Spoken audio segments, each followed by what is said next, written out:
Welcome. आज के इस एक्सप्लेनर में हम बात करने वाले हैं एक ऐसे टॉपिक पर जो आजकल लीगल सर्कल्स में बहुत डिस्कस होता है।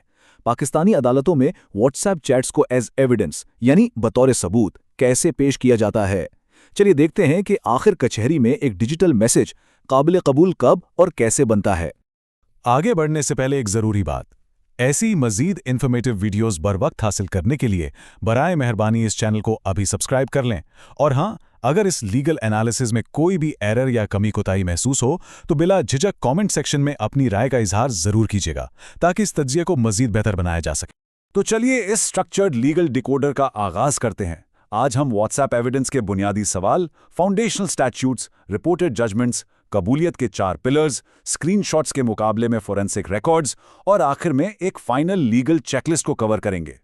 Section 1, the WhatsApp evidence question.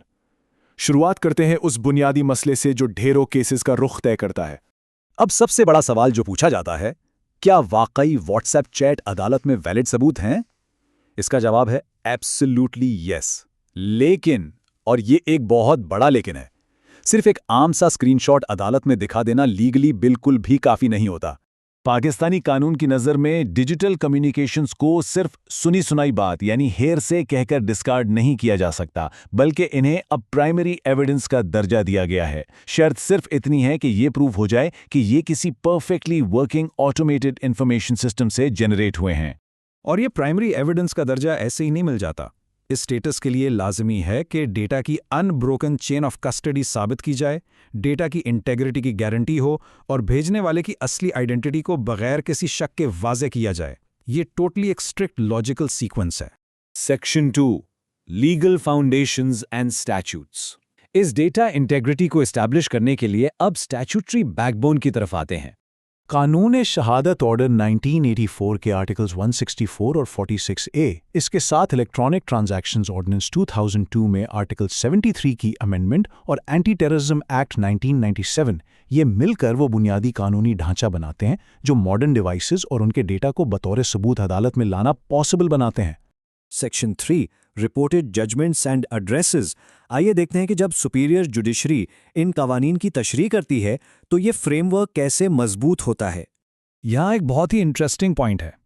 जब हम PLD, MLD, PLJ या YLR जैसी टर्म्स देखते हैं तो दरअसल ये आला अदालतों के तमाम रिपोर्ट करदा फैसलों के ऑफिशियल ट्रेसेबल एड्रेसेस होते हैं। इन साइटेशंस की मदद से कानूनी आर्काइव्स में इन तारीखी फैसलों को बासानी लोकेट किया जा सकता है और एज अ रेफरेंस यूज किया जा सकता है। मिसाल के तौर पर सुप्रीम कोर्ट के 2019 के PLD जजमेंट ने 21 गाइडलाइंस सेट की जिसमें फोरेंसिक लैब टेस्ट को बिल्कुल क्रूशल करार दिया गया।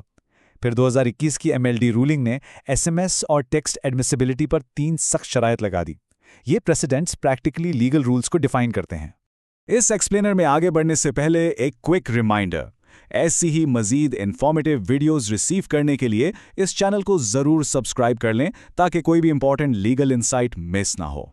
Section 4, the 4 admissibility pillars. अब इन स्टैट्यूट्स और केस लॉज को प्रैक्टिकल कोर्टरूम फ्रेमवर्क में देखते हैं। डिजिटल एविडेंस ऑटोमैटिकली कोर्ट में कबूल नहीं होता।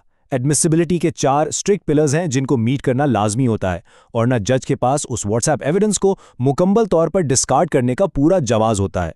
पहला पिलर है फोरेंसिक वेरिफिकेशन। कोर्ट अब PFSA जैसी रिकॉग्नाइज्ड एजेंसी से वेरिफिकेशन डिमांड करती है ताकि फोटोशॉपिंग को रूल आउट किया जा सके। और दूसरा पिलर है ऑथरशिप एंड ओनरशिप, यानी CDR या सिम रिकॉर्ड्स के जरिए ये एब्सोल्युटली प्रूव करना कि मैसेज भेजा किसने था। तीसरा और इंतहाई ज़रूरी पिलर है चेन ऑफ कस्टडी। इसका मतलब है डेटा रिट्रीवल से लेकर उसे सिक्योर करने और फिर अदालत में फिजिकल प्रोडक्शन तक का पूरा टाइमलाइन बिल्कुल अनब्रोकन और ट्रांसपेरेंट होना चाहिए। हर कदम का डॉक्यूमेंटेड प्रूफ होना लाजमी है। चौथा पिलर एक सेफ्टी वाल्व की तरह काम करता है, court discretion.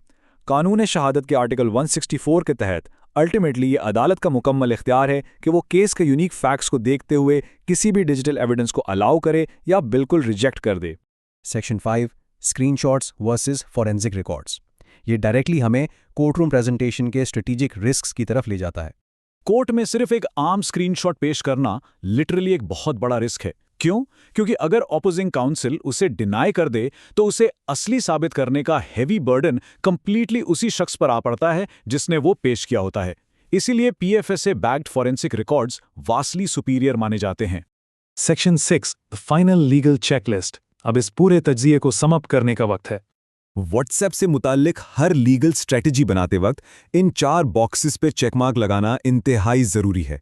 Relevance, authenticity, authorship और चेन ऑफ कस्टडी।